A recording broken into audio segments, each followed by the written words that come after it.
Salam, selamat pagi dan salam sejahtera bagi kita dimanapun Anda berada. Dan juga selamat memasuki bulan yang baru di bulan ini. Saya yakin dan percaya juga hari ini pasti ada di antara kita yang bersuka cita merayakan hari kelahiran dan juga hari peringatan akan pernikahannya. Kami mengucapkan selamat dan kiranya selalu di dalam sukacita bersama dengan Tuhan. Saudara-saudari yang terkasih dalam Tuhan kita Yesus Kristus, sebelum kita memulai aktivitas dalam satu hari ini, mari terlebih dahulu kita mendengarkan firman Tuhan untuk hari ini.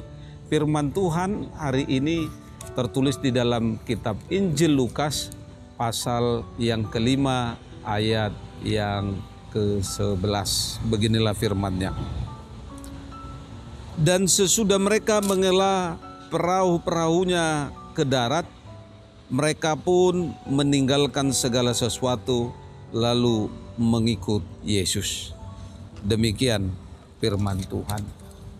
Saudara-saudari yang terkasih di dalam Tuhan kita Yesus Kristus, tempat yang dalam di dalam kehidupan kita sehari-hari biasanya dipahami sebagai tempat yang penuh dengan tantangan, tempat yang penuh dengan ancaman, atau juga bisa dikatakan tempat yang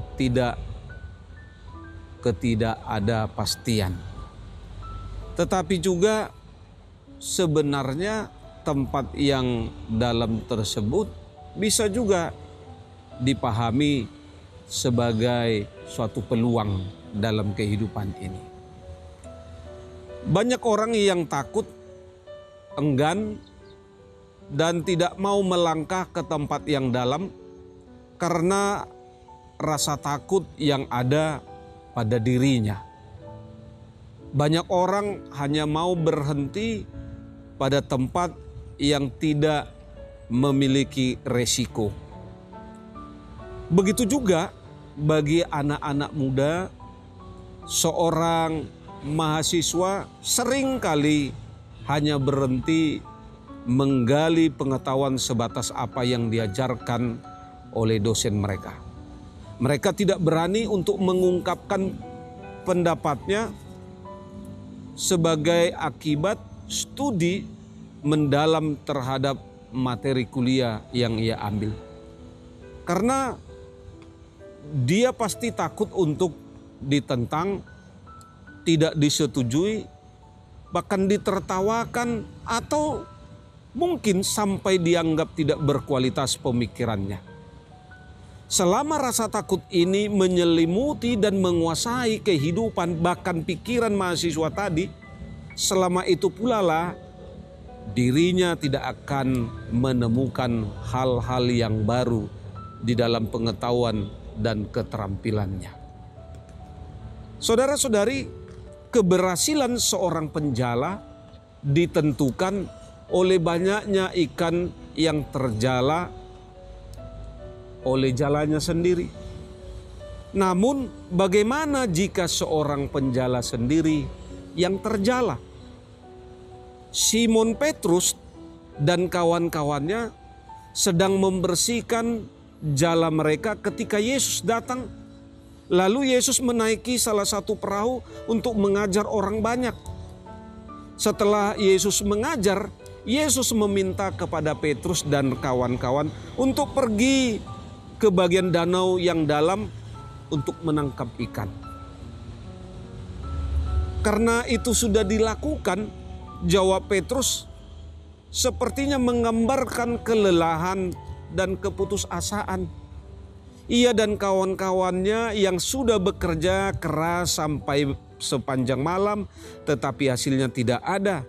Lalu bagaimana mungkin menjala ikan di siang hari, jika di malam hari saja hasilnya tidak ada, hasilnya nihil?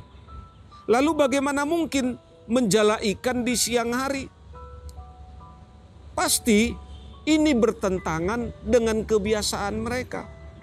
Lagi pula bagaimana mungkin seorang yang tidak di bidangnya, tidak bahagiannya, mengatakan, atau kita katakan di dalam firman Tuhan, seorang Yesus anak tukang kayu, guru yang tidak paham soal jala menjala, melebihi nelayan.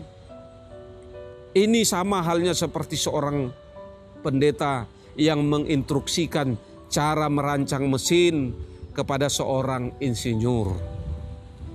Tetapi Petrus di dalam tindakan ini dia mengalah. Dia menuruti. Dia melakukan apa yang Tuhan katakan, walaupun dalam hatinya, di dalam pemikirannya, sia-sialah ini Tuhan, Engkau nggak tahu, kami aja yang nelayan sudah melakukan. Ini pemahaman Petrus ketika Yesus mengajak di siang hari untuk mengarahkan perahu mereka ke tempat yang dalam untuk menjala. Namun apa yang terjadi?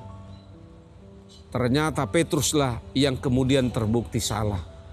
Ia dan teman-temannya berhasil menjala ikan yang begitu banyak jumlahnya, yang luar biasa banyaknya. Bahkan dikatakan kalau kita perhatikan di ayat yang ke-6, hampir robek jala mereka. Saudara-saudari, inilah saat terbaik untuk menjala seorang penjala. Petrus tersungkur di hadapan Yesus. Jika kita lihat di ayat 5, Yesus menyebut, Petrus menyebutkan Yesus guru, tetapi di ayat 8 ia menyebut Yesus Tuhan. Apa yang mau dikatakan di dalam sikap Petrus tersebut? Ini merupakan lompatan yang begitu besar bagi Petrus dalam pemahamannya akan kebesaran Yesus. Ia mengakui dosanya karena telah enggan mematuhi perintah guru. Ia mengira dirinya lah yang ahli menjala ikan, tetapi saat itu ia melihat Yesus sebagai Tuhan yang berkuasa atas danau dan isinya. Peristiwa ini menjadi titik balik dalam kehidupan para murid. Inilah yang membuat mereka mengikuti Yesus tanpa ragu saat dia mengajak mereka menjadi penjala manusia. Saudara-saudari, di dalam Tuhan kita Yesus Kristus dikatakan di dalam firman Tuhan, mengikut Yesus. Ada lagu mengikut Yesus adalah pilihan. Tetapi kita harus yakin di dalam mengikut Yesus bukan berarti hal-hal yang susah, yang sukar, yang sulit tidak akan kita temukan. Tapi sebaliknya itu akan terjadi ketika kita mulai memutuskan memilih untuk mengikut Yesus. Sebagaimana dikatakan mengikut Yesus adalah pilihan, mari di pagi hari ini ketika kita ketahui siapa yang memanggil kita, niscaya kita akan menjadi pengikut Dia dengan sepenuh hati, bukan dengan setengah hati, bukan dengan syarat, tetapi kita akan mengikuti Dia dengan sungguh-sungguh. Karena bila kita masih belum berserah sepenuh hati, kita perlu bertanya, sudah seberapa jauh kita mengenal Dia? Orang yang benar-benar mengenal Yesus di dalam hidupnya, dia tidak akan sangsi, dia tidak akan ragu untuk mengikuti Yesus. Selamat mengikut Yesus. Tuhan Yesus memberkatimu. Shalom.